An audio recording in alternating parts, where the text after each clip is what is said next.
Olá, meus prezados amigos internautas, mais uma vez eu volto até vocês. Eu sou o professor e pastor Eliezer Guedes e estou aqui hoje para compartilhar com vocês o quarto estudo da série A Idade do Homem na Terra.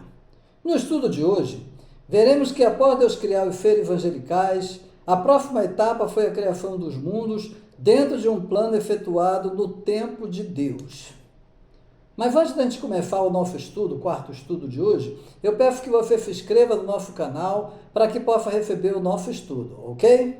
Ao final do estudo, do vídeo, eu peço que você deixe o seu like para que haja divulgação, para que esse conteúdo chegue ao maior número de pessoas que creem no criacionismo assim como eu. Então essa série de estudo está baseada no meu livro A Idade do Homem na Terra, que pode ser adquirido por meio do site www.eliezerguedes.com.br. Lá você vai ter as informações acerca da aquisição deste livro. Sendo assim, segue já o nosso quarto estudo, o princípio de tudo. Quando a gente começa a ler lá no primeiro capítulo de Gênesis, o primeiro e o segundo versículo, a Bíblia nos diz o seguinte: no princípio criou Deus os céus e a terra. A terra era sem forma e vazia. Havia trevas sobre a face do abismo, e o Espírito de Deus se movia sobre a face das águas. Então, a criação de todas as coisas, ela ocorreu em algum momento na eternidade de Deus. Então, logo, não há como a gente precisar em que momento da eternidade de Deus a terra começou a ser criada e quando ocorreu a conclusão dessa criação.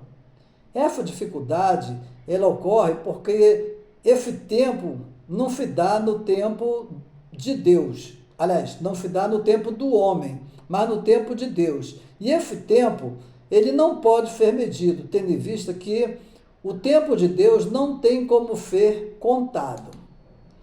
Mas o que é o tempo, afinal? Como que alguém pode medir o tempo? Quem começou a contar o tempo? Em que época ele começou a ser contado? Então, antes da gente começar a relatar sobre os acontecimentos pré-adâmicos, vamos ver primeiro o que é o tempo segundo a revista Scientific American Brasil. O tempo e a ciência. Então, o tempo é uma grandeza física presente não apenas no cotidiano, como também em todas as áreas e cadeiras científicas.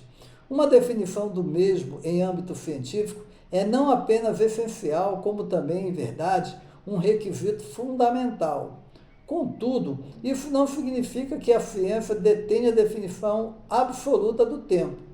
Ver-se-á que tempo em ciência é algo bem relativo, não só em um contexto cronológico, afinal as teorias científicas evoluem, como também em um contexto interno ao próprio paradigma científico válido atualmente. Então, o princípio de todas as coisas descrita em Gênesis, capítulo 1, versículo 1, vai muito além daquilo que nós podemos imaginar, porque esse princípio não está limitado ao tempo humano. O tempo cronológico, descrito nos versículos 1 a 25 do capítulo 1 de Gênesis, não se refere ao nosso dia de 24 horas. Algumas pessoas defendem a ideia de que essa semana da criação ocorreu em 6 dias de 24 horas. E a gente vai mostrar para vocês que, infelizmente, acontecem alguns equívocos. Logo, não há como precisar exatamente quantos anos tem a Terra. Alguns cientistas defendem a tese de que a idade da Terra é de 4,5 bilhões de anos. O nosso estudo, ele não tem como propósito mostrar a idade da Terra, e sim a idade do homem na Terra, que é de aproximadamente 6.000 anos, como a gente vai ver ao longo dessa série de estudos. Agora tá, como é que foi tomada como base a contagem do tempo do homem na Terra até os nossos dias? Então, a gente não pode deixar de levar em consideração que a contagem do tempo de Deus em relação ao homem é diferente do nosso. Pois para Deus não existe o ontem, não existe o hoje e nem tampouco o amanhã, visto que, como Ele é eterno, o tempo e o espaço não existem e não são considerados para Deus. O tempo, ele é contado pelo homem, E esse tempo contado pelo homem, enfim, ele é cronológico e é baseado no sol, na lua, ou seja, o tempo humano, ele é contado a partir das horas, dos dias, das noites, dos verões, dos invernos e das primaveras. Esse é o tempo cronológico do homem. Porém, quando Deus olha lá de cima, ele contempla todo o universo, todas as galáxias, todas as estrelas e tudo mais que o homem possa imaginar. Tudo isso ao mesmo tempo. Por isso é que ele não está limitado à nossa contagem de tempo, porque ele está acima do tempo humano. Então, Deus vê o nosso ontem, vê o nosso hoje e vê o amanhã como a mesma coisa. Quando ele olha para a Terra, ele pode ver o dia e a noite ao mesmo tempo. Ele vê os eventos de Gênesis até Apocalipse ao mesmo tempo. Por quê? Porque Deus é atemporal, ele é eterno. Ele não está sujeito ao tempo, nem tampouco ao espaço. Vamos ver um exemplo? Na Terra, a gente tem lugares onde em algumas partes já ainda são dia e outros lugares já são a noite. Há lugares em que nós estamos comemorando o dia de hoje e tem lugares que já estão comemorando o dia de amanhã. Por que acontece isso? Por causa da dimensão do nosso globo terrestre e por causa das nossas diferenças de fuso horários que ocorrem por causa da posição geográfica de uns países em relação aos outros. Então, essa diferença se dá em relação ao meridiano de Greenwich e ao paralelo do Equador. Essas referências, elas situam o homem no tempo e no espaço, porém Deus está numa esfera muito superior a ela. Se olharmos uma foto da Terra, vista lá de cima do alto, a gente vai ver que de um lado é dia e do outro lado é noite. Do lado voltado para o sol é dia e do lado oposto é noite. E quando a gente lê o Salmo 90, versículo 4, a gente lê a seguinte informação: porque 1000 anos são aos teus olhos como o dia de ontem que passou, e como a vigília da noite. Em 2 Pedro, capítulo 3, versículo 8, o escritor nos diz o seguinte: mas, amados, não ignoreis uma coisa, que um dia para o Senhor é como 1000 anos, e 1000 anos como um dia. Isso não quer dizer que para Deus um dia dura 1000 anos, não é isso não.